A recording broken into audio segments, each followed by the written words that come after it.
केरल में चावल की बढ़ी हुई कीमतें इस समय चर्चा में हैं। चावल की कीमतों में केरल में बढ़ोतरी ऐसे समय में हुई है जब ओणम का त्योहार नजदीक आ रहा है। इसी बीच केरल के फूड डिपार्टमेंट से बड़ी खबर सामने आई है, जहां डिपार्टमेंट ने ओणम के दौरान राशन के चावल के नॉर्मल कोटे में किसी भी बढ़ोतरी या फिर कमी से इनकार कर दिया है। सामने आई जानकारी के अनुसार डिपार्टमेंट ने उन खबरों को पूरी तरह गलत बताया जिसमें कहा जा रहा था कि कीमतें 10 रुपए 90 पैसे से बढ़कर 26 रुपए प्रति किलो हो गई है। साथ ही केरल फूड डिपार्टमेंट का यह भी कहना है कि केंद्र के टाइड ओवर कोटे के तहत चावल की उपलब्धता में बदलाव से त्योहार के मौसम में स्पेशल चावल की सप्लाई पर असर पड़ा है। साथ ही बताया गया है कि जनवरी 2026 से टाइड ओवर अलॉटमेंट से 6,459 मीट्रिक टन से ज्यादा चावल कम कर दिया गया है। दरअसल राज्य को पहले 33,294 मीट्रिक टन चावल मिलता था, जबकि अब उसे 26,835 मीट्रिक टन चावल और 6,459 मीट्रिक टन गेहूं मिल रहा है। साथ ही डिपार्टमेंट का कहना है कि त्योहार के मौसम में बांटा जाने वाला स्पेशल चावल टाइड ओवर कोटे से लिया गया था।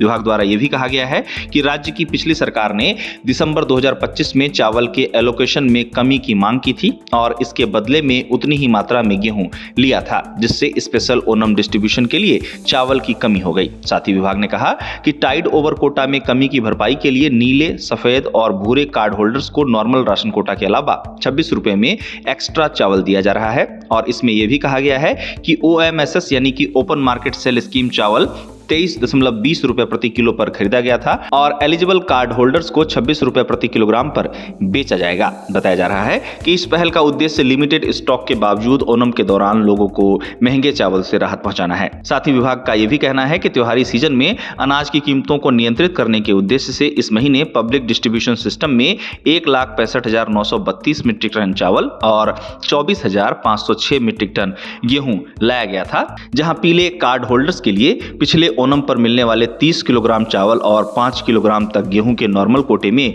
कोई कमी नहीं की गई है। वहीं बताया गया है कि पिंक कार्ड धारकों को हर सदस्य के हिसाब से 4 किलो चावल और 1 किलो गेहूं मिलता रहेगा। हालांकि विभाग द्वारा यह भी कहा गया है कि पिछले साल हर परिवार को 10.90 रुपए प्रति किलो पर दिया गया 5 किलो स्पेशल चावल इस साल टाइड ओवर चावल के एलोकेशन में कमी के कारण नहीं दिया जा सका, जहां इसके विकल्प के तौर पर 3 किलो OMSS चावल 26 रुपए प्रति किलोग्राम पर दिया जा रहा है। इस तरह विभाग का कहना है कि 26 रुपए की कीमत सिर्फ एक्स्ट्रा OMSS चावल पर लागू होती है और यह नॉर्मल राशन चावल कोटे की कीमत में बढ़ोतरी नहीं दिखाती है। गौरतलब है कि केरल में ओणम का त्योहार नजदीक है और चावल की कीमतों में तेजी ने लोगों को परेशान करने का काम किया है। चावल का प्रयोग ओणम के त्योहार में ज्यादा होता है। रिटेल इंडस्ट्री के सूत्रों के मुताबिक केरल में कॉमन चावल की कीमतें 7 रुपए प्रति किलोग्राम तक बढ़ गई हैं और ये तेजी अचानक बिना किसी पहले के संकेत की हुई है। अब कीमतों में तेजी के कारणों की बात करें तो ट्रेडर्स ने चावल की कीमतों में आई इस तेजी के मुख्य कारणों में चावल का कम उत्पादन,